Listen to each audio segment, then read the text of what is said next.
오늘도 하나님이 우리와 함께 하십니다. 사도신경으로 우리의 신앙을 고백하겠습니다.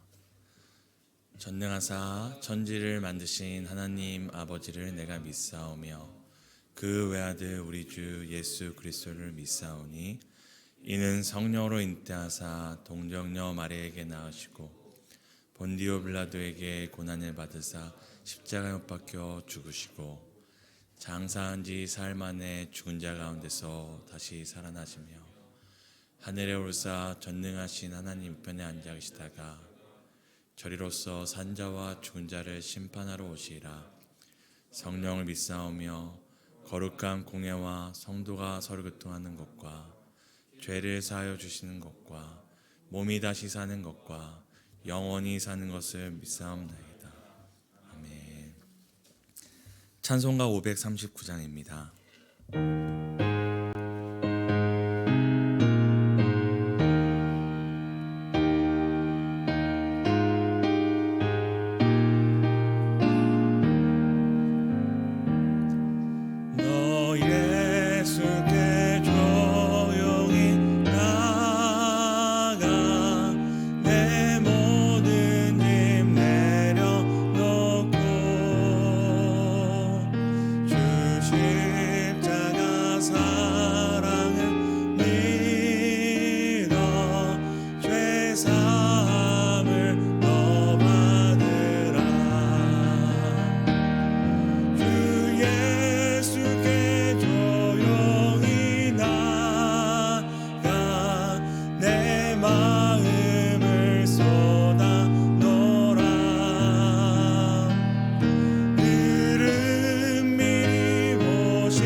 다니엘서 2장입니다. 다니엘서 2장 24절에서 30절 교독하시고 마지막 30절은 함께 읽도록 하겠습니다. 구약성경 다니엘서 2장입니다.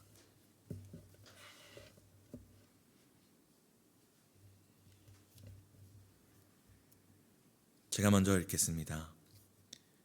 이에 다니엘은 왕이 바벨론 지혜자들을 죽이라 명령한 아리옥에게로 가서 그에게 이같이 이르되 바벨론 지혜자들을 죽이지 말고 나를 왕의 앞으로 인도하라. 그리하면 내가 그 해석을 왕께 알려드리리라 하니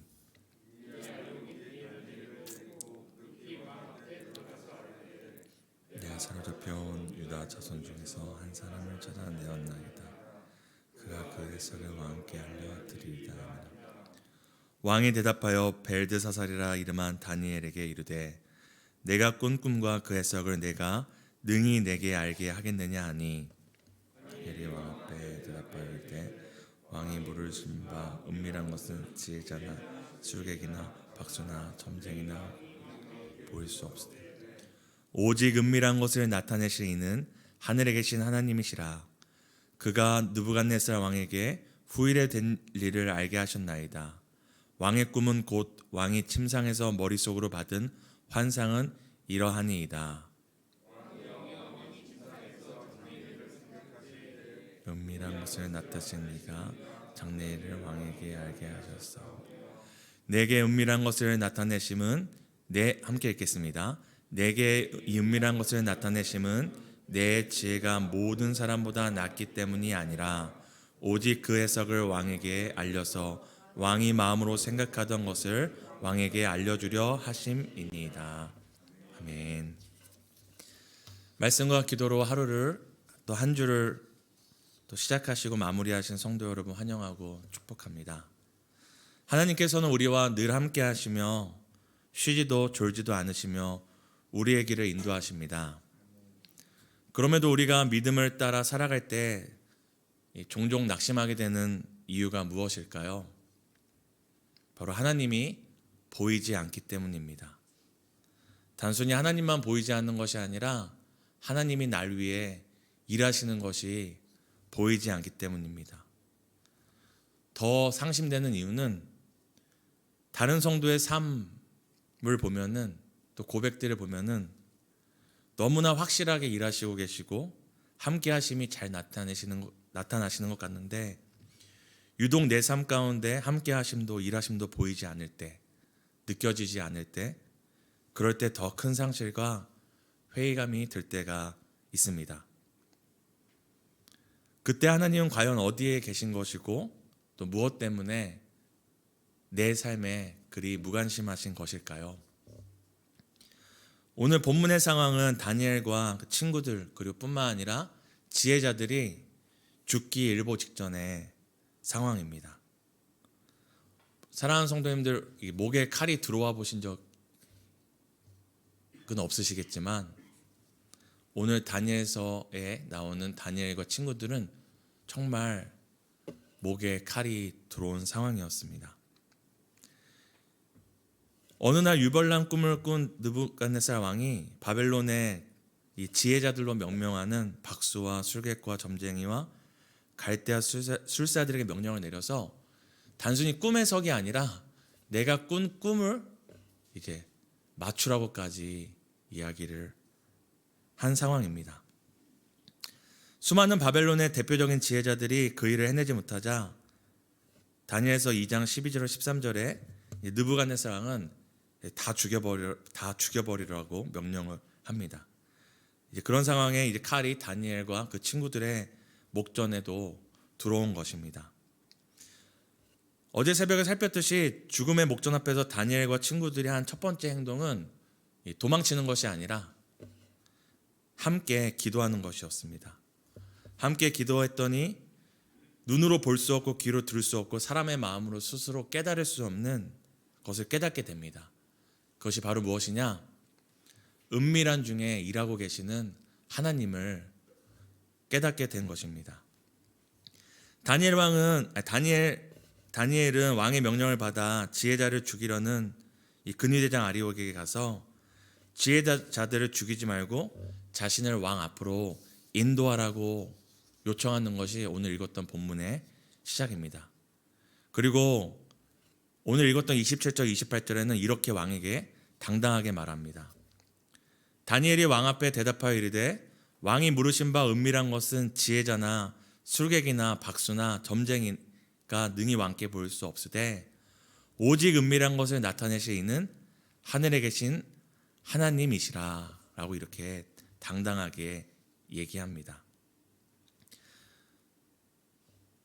느부갓네살 왕이 꾼 꿈 그 하나 때문에 다니엘과 친구들뿐만 아니라 수많은 사람들의 생명이 빼앗기는 위기인 줄 알았는데 오히려 그 시대 그 지역에 가장 강력했던 군왕조차도 누구의 손에 있는지를 분명하게 드러내시는 기회가 됩니다.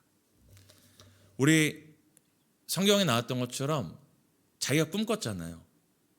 근데 그 꿈이 해석이 안 되니까 그냥 수많은 사람들의 목숨을 그냥 한 번에 해결할 수 있잖아요. 이렇게 능력이 많은 사람인데도 무엇 하나 때문에 번민하고 고민하죠. 자기가 꾼 꿈 하나 때문에 고민하고 번민하는 것이 인간 왕의 한계였습니다. 하지만 그 다니엘서에서는 그 꿈을 꾸게 하신 분도 하나님이시고 그것을 해석하게 하신 분도 하나님이시라고 분명하게 얘기합니다. 이를 통하여 아무리 자기의 손으로 수많은 사람의 생명과 시대와 지역을 좌지우지하는 것 같은 인간 왕조차도 결국 누구 손에 있음을 다시 한번 나타내는 기회가 된 것입니다. 이뿐만 아닙니다. 오늘 죽을 위기에 놓였던 수많은 지혜자들은 어떤 사람들입니까? 오늘 이제 그 사람들에 대해서 이제 술객과 박수와 그리고 점쟁이와 갈대아 술사들이라고 이제 지혜자들을 명하는데요. 이 사람들은 단순히 나라의 운명이나 나라의 갈 바를 정해주는 사람만이 아니었습니다. 오늘날도 믿지 않는 사람들이 개인의 문제와 어려움 가운데 찾아가는 사람들이 바로 이 점쟁이와 술사와 술객들입니다. 이 오늘 죽을 뻔한 이 수많은 지혜자들은 분명히 수많은 사람들에게 인생의 조언을 해줬을 것입니다. 때로 해결되지 않는 인생의 문제를 갖고 나오면은 이렇게 가야지 인생이 풀려, 이렇게 가야지 문제가 해결돼 라고 수많은 사람들의 살 길을 조언해주는 사람들이었습니다. 그런데 이들조차도 지금 무엇 하나 해결하지 못합니까? 자기가 살 길 하나, 남들에겐 수많은 살 길과 인생의 해법들을 가르쳐 줬던 사람들인데 정작 자기 생명 하나 살 길을 찾지 못하는 것이 인간 지혜자의 한계였습니다. 그러나 오늘 다니엘과 그 친구들이 합심하여 기도할 때 하나님께서는 분명한 사실을 오늘 나타내 보여주십니다. 무엇입니까? 은밀한 중에 하나님이 계시다.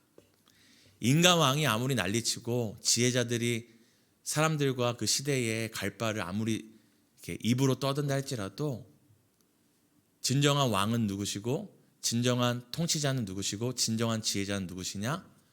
바로 은밀한 중에 계신 하나님. 은밀한 중에 일하시고 은밀한 중에 일하시는 것을 나타내신 하나님이 계시다는 것을 오늘 분명히 나타내 보여주십니다. 은밀한 중에 계시며 은밀한 중에 나라와 시대, 역사의 큰일뿐만 아니라 개인의 생사화복 모든 것을 은밀하게 주관하시는 하나님이 계시다는 것을 보여주는 것이 오늘 본문의 핵심입니다. 하나님께서는 오늘 은밀하지만 위대하게 자신의 존재를 나타내십니다. 그리고 30절에 다니엘은 그 은밀하게 일하신 하나님을 이렇게 이야기합니다. 내게 이 은밀한 것을 나타내심은 내 지혜가 모든 사람보다 낫기 때문이 아니라 오직 그 해석을 왕에게 알려서 왕이 마음으로 생각하던 것을 왕에게 알려주려 하심이니이다. 결국 은밀한 중에 계신 하나님의 은밀한 일 때문에 이 일이 일어났음을 왕에게 이야기해 주고 있습니다. 은밀한 중에 계신 하나님께서 다니엘을 통해 은밀한 것들을 나타내 보이심으로 하나님께서 어디에 계시며 어떻게 일하시는 분인지를 우리에게 알게 하십니다. 마태복음 6장 6절을 함께 읽었으면 좋겠습니다. 시작. 너는 기도할 때에 내 골방에 들어가 문을 닫고 은밀한 중에 계신 내 아버지께 기도하라. 은밀한 중에 보시는 내 아버지께서 갚으시리라. 아멘. 우리는 하나님께서 우리 삶에 역사하실 때 천지개벽하며 역사하시길 원합니다. 막 땅이 갈라지고 막 한강이 갈라지고 막 진짜 막 말도 안 되는 것들이 이루어지기를 우리가 바라지만, 보여지면서 하나님께서 일하시길 원하지만, 오늘 다니엘서도 또 예수님도 뭐라고 말씀하십니까? 우리가 은밀한 중에 기도할 때 은밀한 중에 일하시는 하나님을 보게 될 것이다. 왜냐하면 하나님은 세상처럼 막 요란하게 자신의 어떠함을 드러내고 막 보여주셔서 나의 하나님됨을 증명하시는 것이 아니라 은밀하게 그 택하신 백성의 삶을 이끌어 가시는 걸 통해 하나님이 하나님 되심을 나타내시는 분이시기 때문입니다. 우리는 하나님의 침묵을 때론 너무 은밀히 일하고 계셔서 무엇하고 계신지 알지 못해 답답할 때가 있습니다.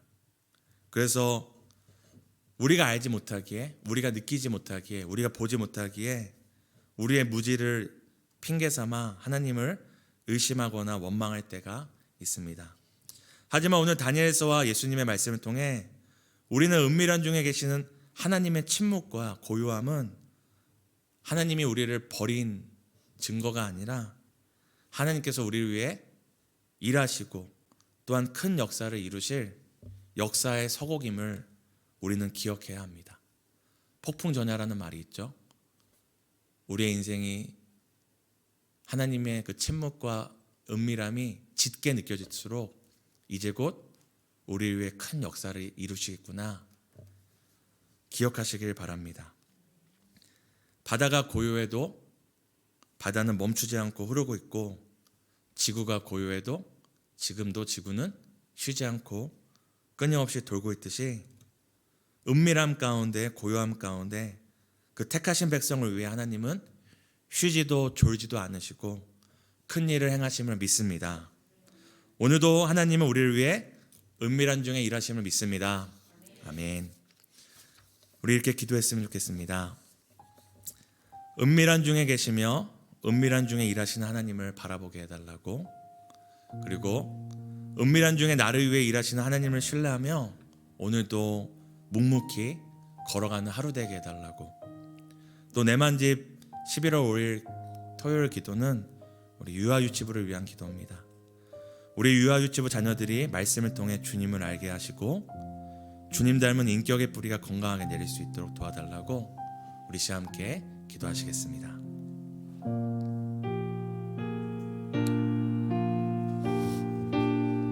하나님, 모두 우리의 삶 가운데 하나님의 일하심을 알기 원하고 일하심이 분명히 드러나기 원하지만 때론 그것이 느껴지지 않아서 낙심되고 실망되고 모든 것을 포기하고 싶을 때가 있지만, 오늘 다니엘서의 말씀과 같이 또한 예수님의 말씀과 같이 은밀한 중에 우리에게 일하시며 은밀한 중에 우리에게 갚으시는 그 하나님을 우리가 바라보기 원합니다. 하나님의 침묵은 우리를 버린 증거가 아니라 우리 위해 여전히 일하고 계시고 여전히 쉬지 않고 졸지 않고 일하고 계신 오히려 반증임을 깨닫게 하셔서 오늘도 보이지 않아도 들리지 않아도 내 마음으로 깨달아지지 않아도 하나님을 신뢰하며 묵묵히 걸어가기 원합니다. 오늘 주어진 하루 나에게 맡겨진 것들, 또 내가 할 수 있는 것들, 사랑과 정의와 공의를 베풀며 또 내 이웃을 사랑하고 함께하는 가족들에게 선을 행하며 오늘 주어진 하루를 그렇게 은밀한 중에 일하시는 하나님을 신뢰함으로 살아가는 하루 되기를 소망합니다. 사랑하는 우리 유아유치부 허락하심을 감사드리고, 정말 우리 어린 자녀들이 어려서부터 주의 말씀과 주의 그 성품을 먹고 닮아서 아버지 믿음의 세대로 든든히 자랄 수 있도록 은혜를 베풀어 주시길 간절히 원합니다. 하나님, 오늘도 낙심하고 실망하고 좌절한 백성, 주의 택하신 자녀들이 있다면 붙들어 주시고 일으켜 주시고 세워 주시고 주님을 신뢰함으로 걸어갈 수 있도록 주님 인도해 주세요.